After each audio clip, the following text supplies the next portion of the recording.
Hello বন্ধুরা, good morning. তোমরা কেমন আছো? আমি আজকে একটা লাইয়ের তরকারি বানাচ্ছি, কিন্তু খুব মুখরোচক হবে, খেতে খুব ভালো লাগবে, মুখটা ছাড়বে। তার জন্যে তো এখানে আমি 1.5 চামচের মতন তেল দিয়েছি আর বড়ি দিচ্ছি। বড়িগুলো যতটা দেবে, বড়ি খাওয়া ভালো, বড়িগুলো দেবে। বড়িগুলো একটু নেড়ে নেবে, নেড়ে তুলে নেবে। এই তেলটাতে আমি লাউটা রান্না করব।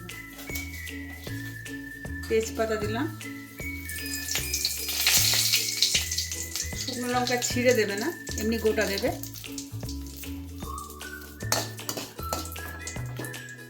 একটু আদা বাটা দেবে,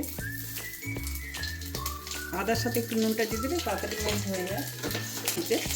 যখনই তোমরা এই টাইপের ঝোল করবে, মাছের ঝোল করবে, তরকারি করবে, তখন এটা তখন এরকমভাবে দেবে। যখন তরকারিটা কষছো, বেশি না, এতটা দিয়ে দেবে। পেটের যে ব্যথা সুজনগুলো, ওগুলো শুকিয়ে যায়। লাউটাকে সেদ্ধ করে রাখবে, দিয়ে ঢেলে দেবে।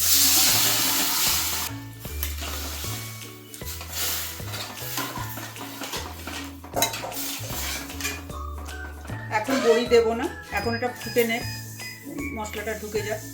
তারপরে দেখো জলটা অনেকটাই মরে গেছে আর তেজপাতার কাজগুলো হয়ে গেছে, তেজপাতা সেদ্ধ হয়ে গেছে, এটা ফেলে দেবে।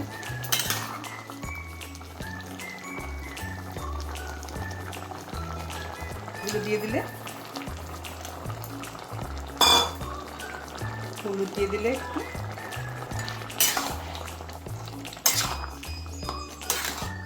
তোমাদের মনে হবে না যে তোমরা পেশেন্টের খাবার, এটা সবাই খেতে পারে, এত ভালো খেতে। আমি চাই তোমরা এই খাবার তোমরা খাও, তোমরা সুস্থ থাকো।